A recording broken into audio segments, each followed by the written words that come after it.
નમસ્કાર વિદ્યાર્થી મિત્રો, આજે આપણે ધોરણ 6 દશાંશ સંખ્યાઓ સ્વાધ્યાય 8.4 ની આપણે વાત કરવાની છે। 8.4 ની અંદર દાખલા નંબર 1 છે, એની અંદર આપણને 5 દાખલા આપ્યા છે। એની અંદર હું 3 શીખવાડું છું, તો 3 તમારે જાતે કરવાના છે, બરાબર છે। તો એની અંદર દાખલા નંબર 1 માં શું કહે છે, જો દશાંશનો ઉપયોગ કરી રૂપિયા સ્વરૂપે દર્શાવો। આપણને છે ને આ બધી રકમ પૈસામાં આપી છે, આમાં આપી છે પૈસામાં, અને એને આપણે આમાં ફેરવવાના છે રૂપિયાની અંદર, પણ આમાં તો કે દશાંશ ચિહ્નનો ઉપયોગ કરવાનો છે આપણે, બરાબર છે। હવે આપણને ખબર છે, જો 100 પૈસા બરાબર 1 રૂપિયો, 100 પૈસા બરાબર 1 રૂપિયો। તમને ખબર હશે કે હમણાં તો નથી ચલનમાં, હમણાં તો એ નથી, પરંતુ પહેલું એવું હતું આવતું હતું ખબર તમને, 50 પૈસા અને બીજા 50 પૈસા, બરાબર। તમે એક 50 પૈસા વત્તા બીજા 50 પૈસા એટલે કેટલા પૈસા થયા? 100 પૈસા, અને 100 પૈસા બરાબર આ બે 50 પૈસા ભેગા કરો ને તો 1 રૂપિયો થઈ જાય, બરાબર છે। એટલે 50 વત્તા 50 બરાબર 100 પૈસા, અને 100 પૈસા બરાબર 1 રૂપિયો, બરાબર છે। અત્યારે તો આપણે બધા ડાયરેક્ટ 1 રૂપિયા પર જ જાણીએ છીએ કે 1 રૂપિયો, પરંતુ 50 પૈસાનો પણ સિક્કો છે, બીજો પણ 50 પૈસાનો સિક્કો છે। 50 અને 50 બે 50 પૈસાના સિક્કા ભેગા કરો તો 100 પૈસા થઈ જાય, એટલે 100 પૈસા બરાબર 1 રૂપિયો, બરાબર છે। ચાલો આ ખાસ આપણે યાદ રાખવાનું છે કે 100 પૈસા બરાબર 1 રૂપિયો, બરાબર। પહેલો દાખલો ગણીએ આપણે, ચાલો પહેલા દાખલાની અંદર આપણને શું આપ્યું છે? 5 પૈસા। આ 5 પૈસાને આપણે રૂપિયામાં ફેરવવાના છે, પણ આનો દશાંશનો ઉપયોગ કરીને। તો પહેલા આપણે લખીએ, જો 100 પૈસા બરાબર 1 રૂપિયો, આપણને ખબર જ છે, પેલું આપણે લખ્યું, આ તમારે યાદ રાખવાનું કે 100 પૈસા બરાબર 1 રૂપિયો। ચાલો હવે મારે 1 પૈસો બરાબર કેટલા રૂપિયા એ શોધવું હોય તો આ જે 100 છે એને હું બરાબરની પેલી બાજુ લઈ જાઉં તો એ હંમેશા છેદમાં જાય, તો હું લખું, તેથી 1 પૈસો બરાબર 100 ને નીચે લઈ જાઓ, 1/100 રૂપિયા, બરાબર છે। એટલે 1 પૈસો હોય તો કેટલા રૂપિયા થાય? તો કે 1/100 રૂપિયા। તો આપણી પાસે કેટલા પૈસા આપ્યા છે? 5 પૈસા, તો 5 ગુણ્યા 1 પૈસો બરાબર 1/100 રૂપિયા, તો 5 ગુણ્યા 1/100 રૂપિયા, બરાબર। આની વડે આને આપણે આ રૂપિયા વડે ગુણીએ તો બધું રૂપિયામાં ફેરવાઈ જાય, 5 × 5 છેદમાં 100 રૂપિયા। ચાલો હવે આપણને ખબર છે 5/100 100 હોય તો આપણે શું કરવાનું? 10 હોય તો એકમ પછી દશાંશ ચિહ્ન મૂકવાનું, 100 હોય તો એકમ અને દશક પછી દશાંશ ચિહ્ન મૂકવાનું, અને છેદમાં 1000 હોય તો એકમ, દશક અને 100 પછી દશાંશ ચિહ્ન મૂકવાનું। એ આપણને ખબર 100 છે। તો ચાલો અહીં 5 છે, તો 5 પછી કઈ નથી તો એક 0 મૂકો, એકમ દશક થઈ ગયું, પછી દશાંશ ચિહ્ન મૂકો। આ આપણને હોલમાં ફેરવી દીધું આપણે રૂપિયાની અંદર। તો 5 પૈસા બરાબર કેટલા રૂપિયા થાય? તો કે 0.05 રૂપિયા અથવા 5 શતાંશ રૂપિયા, બરાબર છે। એકદમ સહેલું। એવો જ એક બીજો દાખલો છે, જો હવે એની જેવો 75 પૈસા વાળો છે, અહીં તમારે 5 ની જગ્યાએ કેટલા મૂકવાના? 75/100। આ રીતે તમારે 2 નંબરનો દાખલો ગણી નાખવાનો છે। હવે એની પછીનો દાખલો છે આપણો ડી નંબરનો દાખલો, ડી નંબરનો દાખલો શું કહે છે? જો 50 રૂપિયા અને 90 પૈસા। હવે તમે જો આ તો ઓલરેડી 50 રૂપિયાની અંદર ફેરવેલું જ છે, એટલે આપણે એને ઓળખવાનું નહીં, તો આપણે પહેલા આ લખી દઈએ કે 100 પૈસા બરાબર 1 રૂપિયો। હવે મારે 1 પૈસાની કિંમત શોધવી છે। 1 પૈસા બરાબર 100 ને આ બાજુ લાવો, 1/100 રૂપિયા, બરાબર છે। ચાલો આ લઈએ આપણે 50 રૂપિયા અને 90 પૈસા। ચાલો 50 રૂપિયા તો એવા ને એવા છે એટલે 50 વત્તા 90 છે બરાબર તો 90 ગુણ્યા રૂપિયામાં ફેરવવા માટે કેટલા વડે ગુણવા પડશે 1/100 રૂપિયા ચાલો 50 વત્તા 90 એકુ 90 ના છેદમાં 100 હવે જો 50 વત્તા આને આપણે દશાંશમાં ફેરવીએ તો કેટલી સંખ્યા પછી દશાંશ ચિહ્ન તો કે બે સંખ્યા પછી એટલે 0.90 રૂપિયા આવું થાય બે નો સરવાળો કરી દો હવે તમે જો 50 એ આખા પૂર્ણાંક છે 50 એ કેવો આખા પૂર્ણાંક છે તો આનો સરવાળો એવો થાય 50.00 અને આ કેટલા છે 0.90 09 દશાંશ ચિહ્ન 0 50.90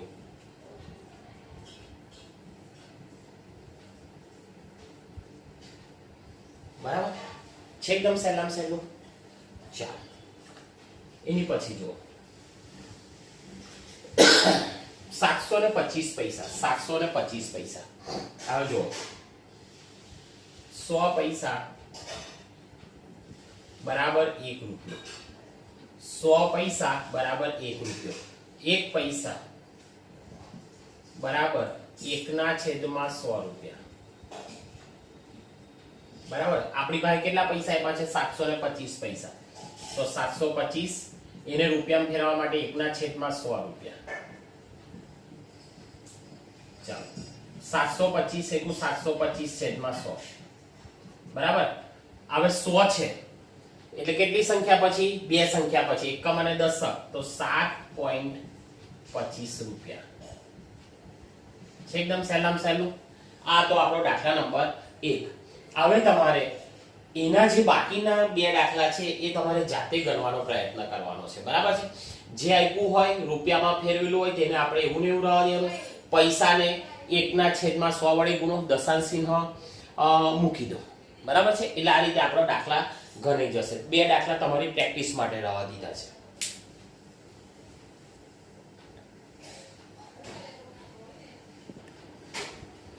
ચાલો દાખલા નંબર 2 શું કહે છે જો દશાંશનો ઉપયોગ કરી મીટર સ્વરૂપે દર્શાવો આપણને આ સેમીમાં આપ્યું છે આમાં આપ્યું છે સેમીમાં આપણે મીટરમાં ફેરવવાનું છે હવે આપણને ખબર છે 100 સેમી બરાબર 1 મીટર સેમી એટલે સેન્ટીમીટર સેમી એટલે સેન્ટીમીટર તો 100 સેમી બરાબર 1 મીટર આપણે યાદ રાખવાનું છે 100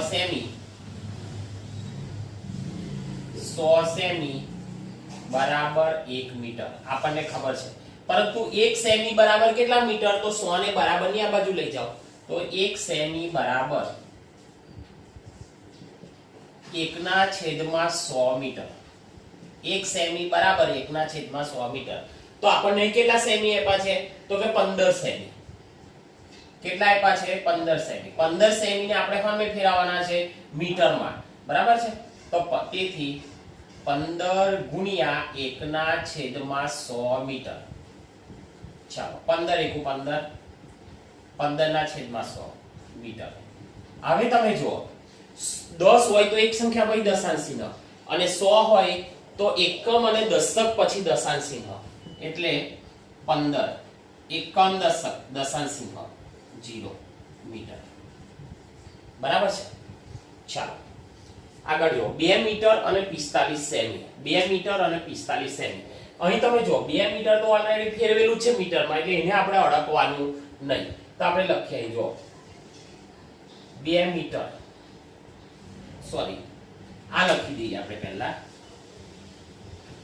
કે 100 સેમી બરાબર 100 સેમી બરાબર 1 મીટર ચાલો હવે 1 સેમી નું શોધવું છે ને 1 સેમી બરાબર 100 ને બરાબરની પેલી બાજુ લઈ જાઓ એટલે છેદમાં જશે 1/100 મીટર હવે તમે જો 2 મીટર તો આપણને આપેલું જ છે એટલે 2 મીટર વત્તા કેટલા સેમી છે તો કે 45 સેમી ચાલો 2 મીટર વત્તા 45 ને મીટરમાં ફેરવાય તો કેટલા વડે ગુણવા પડે 1/100 મીટર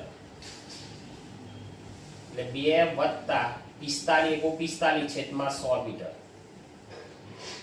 ચલો બે સંખ્યા એટલે બે સંખ્યા પછી દશાંશ ચિહ્ન એકમ અને દશક પછી એટલે 0.45 મીટર આ બેનો સરવાળો કરી દો 2.00 કારણ કે આ અપૂર્ણાંક છે, આખું આપણને ઓલરેડી મીટરમાં આપેલું જ છે અને આનો સરવાળો કરો. દશાંશ ચિહ્ન 45 5 4 દશાંશ ચિહ્ન 2 2.45 મીટર છે. એકદમ હેલું બરાબર. ચાલો 419 સેમી આપ્યું છે આપણને એટલે આપણે લખીએ 100 સેમી બરાબર 1 મીટર. ચાલો 1 સેમી બરાબર 1/100 મીટર. ચાલો કેટલા સેમી આપ્યું છે તો કે 419 સેમી.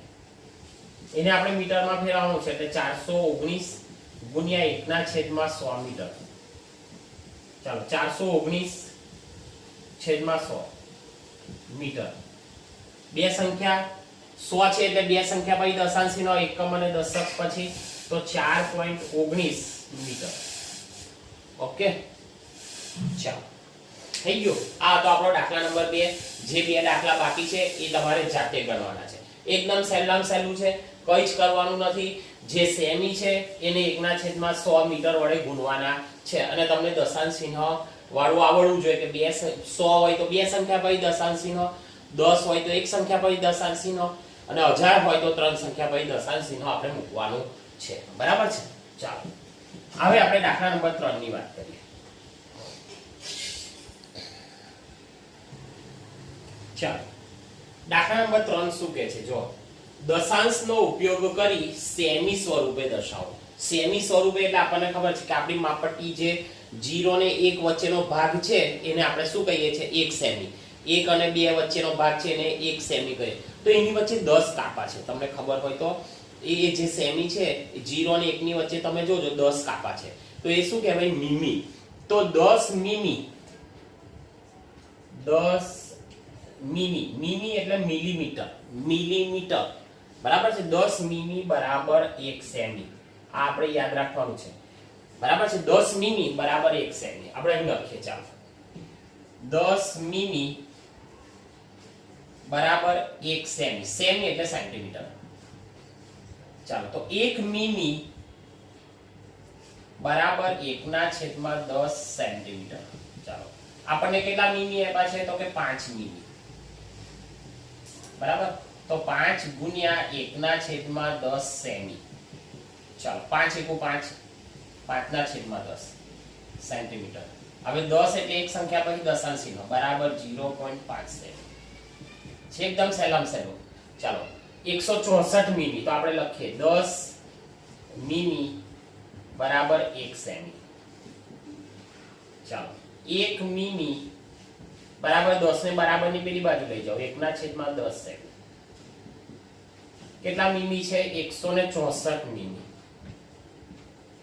બરાબર. તો 164 ગુણ્યા 1/10 સેમી. સેમીમાં ફેરવવા હોય તો 164 × 64 છેદમાં 10. 10 હોય તો કેટલા સંખ્યા પછી દશાંશ ચિહ્ન? 1 પછી એટલે 4 પછી દશાંશ ચિહ્ન એટલે 16.4 સેમી. છે એકદમ ઈઝી. ચાલો આગળ.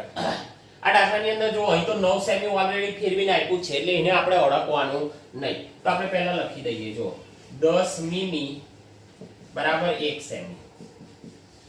ચાલો 1 મીમી બરાબર 1/10 સેમી. બરાબર. ચાલો આપણને કેટલા આપ્યા છે તો કે 9 સેમી અને 8 મીમી. ચાલો આ તો ફેરવીને આપ્યું છે એટલે 9 સેમી વત્તા 8 મીમી એટલે 8 ગુણ્યા 1/10 સેમી. ચાલો 9 વત્તા 8 × 8 8/10 સેમી. હવે 10 એક સંખ્યા પછી દશાંશ ચિહ્ન તો 9 વત્તા 0.8 સેમી. આ બેનો સરવાળો કરી દો. 9 પૂર્ણાંક છે એટલે 9.0 અને દશાંશ ચિહ્ન 8 0 9.8 બરાબર 9.8 સેમી. છે એકદમ ઈઝી. તમારે થોડી પ્રેક્ટિસની જરૂર છે. બરાબર છે. દાખલા એકદમ સહેલા છે, આપણે પ્રેક્ટિસ કરવાની જરૂર છે. હવે આપણે દાખલા નંબર 4 ની વાત કરીએ.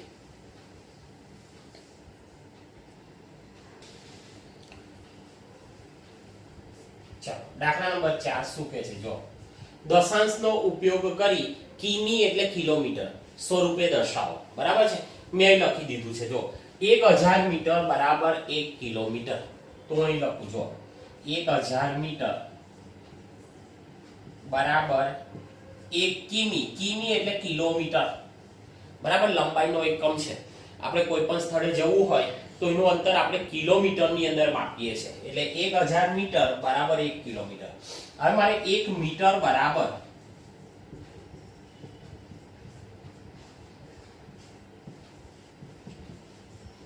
બરાબર 1 મીટર બરાબર 1/1000. 1000 ને હું આ બાજુ લઈ જાઉં, બરાબર ની આ બાજુ છેદમાં જશે. 1/1000 કિલોમીટર. 1 મીટર બરાબર આપણને કેટલા મીટર આપ્યા છે? 8 મીટર. 8 મીટર, બરાબર. તેથી 8 ગુણ્યા 1/1000 કિમી એટલે કિલોમીટર. ચાલો 8 એકુ 8, 8/1000 કિલોમીટર. 8/1000 કિમી, બરાબર. હવે આપણને ખબર છે 10 હોય તો એક સંખ્યા પછી દશાંશ ચિહ્ન, 100 હોય તો બે સંખ્યા, 1000 હોય તો 3 પછી. તો તમે અહીં જુઓ, ખાસ તમારા માટે અગત્યનું છે 8 છે. હવે અહીં તો કઈ નહીં આગળ, એટલે આપણે 0 મૂકો. 1 અને 2 સંખ્યા થાય, હજુ કઈ નહીં, 1 0 મૂકો. હવે ગણો 1000 એટલે 3 સંખ્યા પછી દશાંશ ચિહ્ન, 1 2 ને 3 દશાંશ ચિહ્ન મૂકો અને 0 કરો. અહીં લખો કિમી. આ ખાસ અગત્યનું છે આ, બરાબર. તમને પ્રશ્ન થાય, સાહેબ તમે તો કહો છો કે 3 સંખ્યા પછી દશાંશ ચિહ્ન, પણ અહીં તો એક જ સંખ્યા છે. ના સંખ્યા હોય તો આગળ 0 મૂકો. 1 0 મૂકે તો બે સંખ્યા થાય, હજુ 1 0 મૂકો, 3 સંખ્યા થાય, બરાબર છે. ચાલો આગળ 8888 મીટર આપ્યું છે, એને આપણે કિલોમીટરમાં ફેરવવાનું. આપણે લખીએ, ચાલો 1000 મીટર બરાબર 1 કિલોમીટર. ચાલો 1 મીટર બરાબર 1/1000 કિલોમીટર. આપણને કેટલા આપ્યા છે? તો કે 8888 મીટર, બરાબર. ચાલો 8888 ગુણ્યા 1/1000 કિમી કિલોમીટર. ચાલો આને એક વડે ગુણશું તો એટલા જ આવશે, બરાબર. 8888 છેદમાં 1000 કિલોમીટર, બરાબર. હવે 1000 એટલે 3 સંખ્યા પછી દશાંશ ચિહ્ન, તો 1 2 ને 3 તો કેટલું આવશે? 8.888 કિલોમીટર, બરાબર છે. એકદમ સહેલામ સહેલું. હવે આગળ અહીં ફરી અહીં આપણને એક રકમ આપી છે 70 કિમી અને 5 મીટર, બરાબર. તો ઓલરેડી 70 કિમી તો આપણને ફેરવીને આપ્યું છે, એટલે એને આપણે કશું કરવાની જરૂર નથી, બરાબર. આપણે પહેલા લખી દઈએ, ચાલો 1000 મીટર બરાબર 1 કિલોમીટર. ચાલો 1 મીટર બરાબર 1/1000 કિલોમીટર, બરાબર. ચાલો 70 તો આપણને આપ્યું છે, 70 કિમી અને 5 મીટર. તો 70 ને 90 રવા દો. 70 કિમી વત્તા 5 મીટર એટલે 5/1000 અથવા 5 ગુણ્યા 1/1000 મીટર, સોરી કિલોમીટર, બરાબર છે. ચાલો આ 70 કિમી છે વત્તા 5 એકુ 5, 5/1000 કિલોમીટર. આને આપણે ફેરવીએ તો 70 વત્તા 1000 છે એટલે 3 સંખ્યા પછી દશાંશ ચિહ્ન, તો એક જ છે એટલે અહીં 0 1 મૂકો, 2 થઈ 1 0 મૂકો, પછી દશાંશ ચિહ્ન, પછી 0 કિમી. આ બેનો સરવાળો કરો, જો 70.000 દશાંશ ચિહ્ન 005. આ ખાસ અગત્યનું છે. 500 દશાંશ ચિહ્ન 0 અને 7. જવાબ કેટલો આવશે? 70.005 કિલોમીટર, બરાબર. આ આપણો શું થયો? જવાબ થયો. એકદમ સહેલામ સહેલા દાખલા છે, તમારે થોડી પ્રેક્ટિસની જરૂર છે. હવે આપણે દાખલા નંબર 5 ની વાત કરીએ.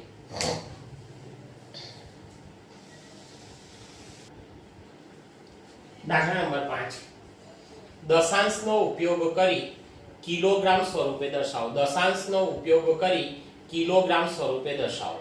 પહેલો દાખલો છે આપણો 2 ગ્રામ. આ મેં લખ્યું છે, જો 1000 ગ્રામ બરાબર 1 કિલોગ્રામ. તમને એવું થાય કે આપણે કિલોગ્રામનો ઉપયોગ ક્યાં કરીએ છીએ? તો કે આપણે કોઈ પણ જગ્યાએ દુકાને જઈએ ને તો આપણે એવું કહીએ છીએ કે ભાઈ 1 કિલોગ્રામ ખાંડ આપો, અથવા આપણી ભાષામાં કહીએ કે 1 કિલો ખાંડ આપો, બરાબર છે. પછી આપણે ઘણી વખત એવું પણ કહીએ છીએ કે 500 ગ્રામ ખાંડ આપો, બરાબર. તો તમે જુઓ, દાખલા તરીકે સમજો કે તમે દુકાને જાઓ છો અને તમારી મમ્મી તમને એવું કહે છે કે ભાઈ 500 ગ્રામ ખાંડ લેતા આવજો, બરાબર? પછી બાજુવાળા માસી છે એ પણ આપણને એવું કહે કે મારી પર 500 ગ્રામ ખાંડ લાવજો. તો તમે જુઓ 500 ને 500 કેટલા થઈ ગયા? તો કે 1000 ગ્રામ. હવે આ તમે જુઓ 500 ને 500 એટલે કેટલા થઈ ગયા? તો કે 1 કિલોગ્રામ, બરાબર? બે 500 ભેગા કરો એટલે 1 કિલોગ્રામ થઈ જાય અને 1 કિલોગ્રામ બરાબર 1000 ગ્રામ, બરાબર છે? તમને મેં અહીં આ લખીને આપ્યું છે, જોજો. આ ખાસ જ્યારે તમે વિડિયો જોવો ત્યારે તમે આ નોટમાં લખી લેજો. આ તમને આવડશે તો જ આ દાખલા આવડશે, નહીંતર દાખલા આવડે નહીં, બરાબર છે? આ ખાસ 1 2 3 4 અને 5 આ ખાસ અગત્યનું છે. આ ખાસ તમે નોટમાં લખી લેજો, બરાબર? હવે જુઓ, હવે આપણને ખબર છે કે 1000 ગ્રામ છે એને કિલોગ્રામમાં ફેરવવાના છે. તો આપણે લખવાનું કે 1000 ગ્રામ બરાબર 1 કિગ્રા. કિગ્રા એટલે કિલોગ્રામ, કિગ્રા એટલે કિલોગ્રામ. હવે મારે 1 ગ્રામનું કિલોગ્રામ શોધવો હોય તો 1 ગ્રામ બરાબર 1000 ને આ બાજુ લાવો તો કે 1/1000 કિલોગ્રામ, બરાબર છે? ચલો મને કેટલા આપ્યા છે? તો કે 2 ગ્રામ, બરાબર? એટલે 2 ગુણ્યા 1/1000 કિલોગ્રામ. કિલોગ્રામમાં મારે ફેરવવા હોય તો મારે એને 1/1000 વડે ગુણવા પડે. 2 * 2 2/1000 કિલોગ્રામ, બરાબર? હવે 1000 છે એટલે જો 3 સંખ્યા પછી દશાંશ ચિહ્ન, તો 1 આ બીજી આ ત્રીજી પછી દશાંશ ચિહ્ન મૂકવાનું, બરાબર છે? આ ખાસ અગત્યનું છે, દશાંશ ચિહ્ન મૂકવાનું. એ 10 હોય તો એક સંખ્યા પછી દશાંશ ચિહ્ન, 100 હોય તો બે સંખ્યા પછી દશાંશ ચિહ્ન અને 3 હોય તો 3 સંખ્યા પછી દશાંશ ચિહ્ન, 1000 હોય તો 10 હોય તો એકમ પછી દશાંશ ચિહ્ન, 100 હોય તો એકમ અને દશક પછી દશાંશ ચિહ્ન, અને 1000 હોય તો એકમ, દશક અને 100 પછી દશાંશ ચિહ્ન. અને ના થતા હોય તો આગળ શૂન્ય મૂકી દેવાનું, બરાબર છે? 3750 ગ્રામ એને આપણે આમાં ફેરવવાના છે કિલોગ્રામમાં. આપણે લખી દઈએ પહેલા 1000 ગ્રામ બરાબર 1 કિલોગ્રામ, બરાબર? ચાલો 1 ગ્રામ બરાબર 1/1000 કિલોગ્રામ, બરાબર? ચાલો આપણને કેટલા આપ્યા છે? 3750 ગ્રામ. 3750 ગ્રામ એટલું આપણને આપ્યું છે. એટલે આપણે એને ફેરવવું હોય તો 3750 ગુણ્યા 1/1000 કિલોગ્રામ. ચાલો 3750 છેદમાં 1000 કિલોગ્રામ, બરાબર છે? ચાલો 1000 એટલે 3 સંખ્યા પછી દશાંશ ચિહ્ન એટલે એકમ, દશક ને 100 પછી દશાંશ ચિહ્ન, બરાબર? ચાલો 2 કિલોગ્રામ અને 50 ગ્રામ, 2 કિગ્રા અને 50 ગ્રામ છે. આપણે લખી દઈએ 1000 ગ્રામ બરાબર 1 કિલોગ્રામ. તેથી 1 ગ્રામ બરાબર 1000 ને બરાબરની પેલી બાજુ લઈ જાઓ, છેદમાં જશે 1/1000 કિલોગ્રામ. ચાલો આપણને કેટલું આપ્યું છે? 2 કિગ્રા, 2 કિલોગ્રામ અને 50 ગ્રામ. હવે તમે જુઓ, આને તો ઓલરેડી 2 કિલોગ્રામમાં છે એટલે એને આપણે કંઈ કરવાનું નહીં. આ જે ગ્રામ છે એને આપણે કિલોગ્રામમાં ફેરવવા હોય તો કેટલા વડે ગુણવા પડે? 1/1000 વડે. એટલે 2 કિગ્રા વત્તા 50 ગુણ્યા 1/1000 કિલોગ્રામ. ચાલો 2 વત્તા 50 એકુ 50/1000 કિલોગ્રામ. ચાલો 2 વત્તા 3 સંખ્યા 1000 છે એટલે 3 સંખ્યા પછી દશાંશ ચિહ્ન કિલોગ્રામ. આનો સરવાળો કરો 2.000 0.050 2.050 કિલોગ્રામ, બરાબર છે? એકદમ છે સહેલામાં સહેલું, બરાબર? તમારે થોડીક પ્રેક્ટિસની જરૂર છે. હવે નેક્સ્ટ પીરિયડની અંદર આપણે સ્વાધ્યાય 8.5 લઈને પાછા ફરી આપણે ભેગા થઈશું. ચાલો, ઓકે, બાય.